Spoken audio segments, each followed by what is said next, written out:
வணிக சிலிண்டர் தட்டுப்பாடு காரணமாக சென்னை நுங்கம்பாக்கத்தில் உள்ள நித்ய அமிர்தம் உணவகத்தில் சமைக்கப்படும் உணவு வகைகளின் எண்ணிக்கை குறைக்கப்பட்டுள்ளது. மின்சார அடுப்பு, ஏர் ஃப்ரையர்ஸ் பயன்படுத்தி சமையல் செய்கின்றனர். இது குறித்த கூடுதல் தகவல்களோடு இணைகிறார் நமது செய்தியாளர் தமிழரசி. விவரங்கள்.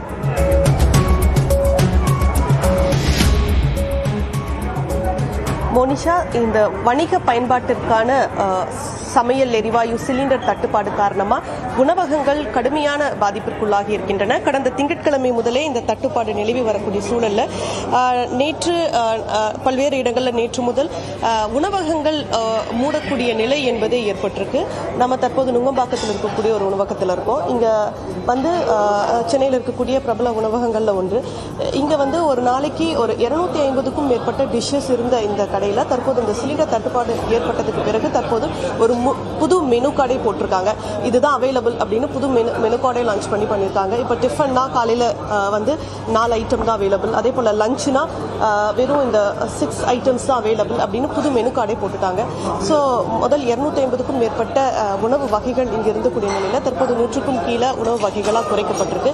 அதே போல் மின் சாதனங்கள், மின்சார அடுப்பு, அதே போல் ஏர் ஃப்ரையர்ஸ் இந்த மாதிரி யூஸ் பண்ணி என்னென்ன டிஷ்ஷஸ் சமைக்க முடியுமோ அதை இப்போ பண்ணிட்டு இருக்காங்க. இந்த நிலை நீடிக்கக்கூடிய பட்சத்தில் இதை செயல்படுத்துறதுல, உணவகங்களை தொடர்ந்து ரன் பண்றதுல நிறைய சிக்கல் ஏற்படும் அப்படின்னு வருத்தம் தெரிவிச்சிருக்காங்க. தற்போது இந்த உணவகத்தோடைய பொது மேலாளர் நம்மிடையே இருந்திருக்காரு, பேசலாம். இப்போ என்ன மாதிரி இப்போ நீங்க இந்த பிரச்சனையை எதிர்கொண்டுட்டு இருக்கீங்க? எந்த அளவுக்கு இந்த பிசினஸ் இப்போ பாதிக்கப்பட்டிருக்கு? கண்டிப்பா இது பிசினஸ்க்கு பெரிய பாதிப்பு தான்.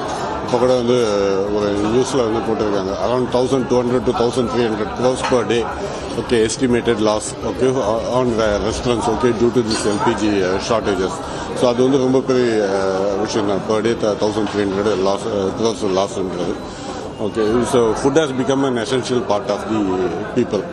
ஓகே, ஸோ இப்போ ஆஃபீஸ் கோயர்ஸ்லாம் completely they are depending on restaurants. Okay, so அப்படி இருக்கும்போது ரெஸ்டாரண்ட்ஸ் இப்போ ஏங்கலை அப்படின்றது எசென்ஷியல் பார்ட் ஏங்கலைன்றப்போ தேவைக்கு ஏற்ற மாதிரி ஏங்கலைன்றது இட்ஸ் அ டிஃபிகல்ட் திங். இப்போ நீங்கள் என்ன டைம் கட் ஷார்ட், எந்த மாதிரி கட் ஷார்ட் பண்ணியிருக்கீங்க? அப்புறம் ஃபுட் ஐட்டம்ஸ் எப்படி கட் ஷார்ட் பண்ணியிருக்கீங்க? Yes, normally we work from morning 6லேருந்து நைட் 11. ஓகே, இப்போ 8 o'clockலேருந்து நைட் 10 o'clock வரைக்கும் கட் ஷார்ட் பண்ணியிருக்கோம். And food exasperate complete menu அப்படின்றது போக முடியல. ஓகே, ஸோ இப்போ என்ன பண்ணி எசென்ஷியல் மெனு அப்படின்ற மாதிரி ஓகே, இதெல்லாம் பேசிக்காக கஸ்டமர்ஸ்க்கு கொடுக்கலாம் அப்படின்றது. ஓகே, ஸோ அந்த மாதிரி பிளான் பண்ணி தான் இப்போ பண்ணியிருக்கிறது. ஸோ எஸ், இப்போ கிடைக்கக்கூடிய, அதாவது இப்போ பாதி அளவுக்கு கூட இந்த சிலிண்டர்கள் கிடைக்கிறது இல்லை. அதன் காரணமாக மின்சார அடுப்புகள், மின் சாதனங்களை பயன்படுத்தி உணவுகளை தயாரிச்சு கஸ்டமர்ஸ்க்கு கொடுத்துட்டு இருக்கோம். தொடர்ந்து இப்போ எல்லா உணவும் அப்படின்னு தாண்டி இப்போ எசென்ஷியல் உணவு மட்டும் கொடுக்க வேண்டிய, அத்தியாவசிய உணவு மட்டும் கொடுக்கக்கூடிய சூழலில் ரன் பண்ணிட்டு இருக்காங்க. தொடர்ந்து இந்த நிலை நீடிக்கக்கூடிய பட்சத்தில் இன்னும் கடுமையான பாதிப்புகளுக்கு இந்த துறை உள்ளாகும் அப்படின்னு உணவக துறையை சேர்ந்தவங்க தெரிவிச்சிருக்காங்க. மோனிஷா.